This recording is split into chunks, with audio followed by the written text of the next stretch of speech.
আসসালামু আলাইকুম ওয়া রাহমাতুল্লাহ।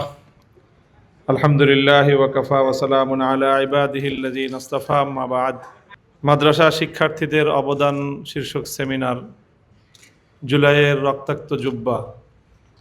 ন্যাশনাল ওলামা অ্যালায়েন্স, আমাদের ভ্রাতৃপ্রতিম সংগঠন, জাতীয় নাগরিক পার্টির ওলামা ফোরাম কর্তৃক আয়োজিত আজকের এই সেমিনারে উপস্থিত সভাপতি, উপস্থিত এনসিপির আহ্বায়ক, জাতীয় সংসদে বিরোধী দলের চিফ হুইপ জনাব নাহিদ ইসলাম সহ অন্যান্য নেতৃবৃন্দ, ওলামা একরাম এবং আমার প্রাণপ্রিয় ছাত্র বন্ধুরা, সংক্ষিপ্ত কথা,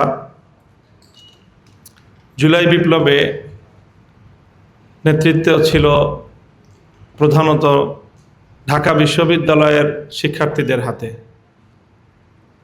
পরিবর্তিত রূপে যারা এখন জাতীয় নাগরিক পার্টি এনসিপির নেতৃত্বের আসনে আসীন রয়েছে, এই বিপ্লবে বিভিন্ন শ্রেণী এবং পেশার মানুষ যেভাবে অংশগ্রহণ করেছে, ব্যাপকভাবে এবং বিপুল পরিমাণে, শুরু থেকে প্রায় শেষ পর্যন্তই বাংলাদেশের ধর্মীয় অঙ্গন, বিশেষ করে কওমি অঙ্গন, এটা ব্যাপকভাবে এই সংগ্রামে, এই আন্দোলনে, এই অভ্যুত্থানে অংশগ্রহণ করেছে, রক্ত দিয়েছে এবং জীবন দিয়ে তারা এই বিপ্লবকে সফলতার চূড়ায় নিয়ে উত্তীর্ণ করেছে।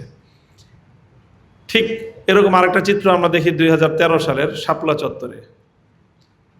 শাপলার যেই গণজাগরণ ছিল, সেখানে নেতৃত্বটা ভিন্ন ছিল, নেতৃত্বটা ছিল মাদ্রাসায়, আল্লামা আহমদ শফির কাছে, আল্লামা জুনায়েদ বাবুনগরীর হাতে। কিন্তু যে জাগরণটা ছিল, সেই জাগরণটা শুধু মাদ্রাসা কেন্দ্রিক ছিল না। শাপলা চত্বরের যে শহীদ, সেই শহীদদের নিয়ে কাজ করার দীর্ঘ অভিজ্ঞতা আমার রয়েছে। সেখানে পরিসংখ্যান করে আমরা দেখেছি 35% শহীদ হলো মাদ্রাসার, আর 65% শহীদ হলো মাদ্রাসার বাইরের। এখানে সবগুলো রাজনৈতিক দলের কর্মীরা আছে। এখানে কৃষক, শ্রমিক, একেবারে বুয়েটের ছাত্র থেকে শুরু করে সকল শ্রেণী এবং পেশার মানুষ সেখানে একত্রিত হয়েছিল শাপলা চত্বরে, এবং তারা 65% শাহাদাতের রক্ত দিয়ে শাপলার জাগরণকে সার্বজনীনতা দিয়েছে। অর্থাৎ শাপলা এবং জুলাই একই প্যাটার্নের, একই ধরনের জাগরণ ছিল, শুধু পার্থক্যটা নেতৃত্বের আসন কার ছিল। আন্দোলনের মূল চেতনা এবং ধরন একটাই ছিল। এখান থেকে আমি বাংলাদেশের রাজনীতির 100 বৎসরের যে একটা মূল চরিত্র আমার কাছে স্পষ্ট, সকলের কাছেই স্পষ্ট, ইতিহাসের যারা পাঠক তাদের কাছে সুস্পষ্ট, এবং আবার নতুনভাবে 13 সাল থেকে 24 সাল পর্যন্ত সেটা বাংলাদেশের মাটিতে আবার নতুনভাবে প্রমাণিত।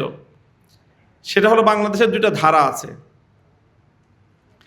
একটা ধারা নেতৃত্ব দেয় আওয়ামী লীগ। বাংলাদেশে আওয়ামী লীগের নেতৃত্বেও অনেক অভ্যুত্থান হয়েছে, অনেক বড় বড় বাংলাদেশে আন্দোলন হয়েছে। আর আওয়ামী লীগের বাইরে আরেকটা ধারা আছে, এর বিপরীত যেই ধারাটা। শাহবাগে যে জাগরণ হয়েছিল, শাহবাগে যে ব্যাপক, যে একটা বড় ধরনের গ্যাদারিং এবং শাহবাগ কেন্দ্রিক সারা বাংলাদেশে একটা গণজাগরণ হয়েছিল, অস্বীকার করার উপায় নেই। শাহবাগের গণজাগরণটাই হলো আওয়ামী চরিত্রের, আর শাপলার গণজাগরণের চরিত্রটাই হলো জুলাই বিপ্লবের। এবং সামনেও মনে রাখতে হবে যে আগামী দিনেও বাংলাদেশে এই মাটিতে, এই বিশেষ করে আমি মনে করি যে বঙ্গ এলাকা, এই পূর্ণ অঞ্চল জুড়ে এই দুই শক্তির লড়াই চলছে। এবং এই লড়াইয়ে আমরা যারা শাপলার পক্ষপাতী, আমরা যারা জুলাইয়ের বিপ্লবী, আমাদেরকে আমাদের এই ধারা সংরক্ষণ করতে হবে যদি আমরা বিজয়ী হতে চাই। এবং এখানে আমাদের মধ্যে বিভক্তি আনার যে কোনো অপচেষ্টার বিরুদ্ধে আমাদেরকে সম্মিলিতভাবে প্রতিরোধ করতে হবে।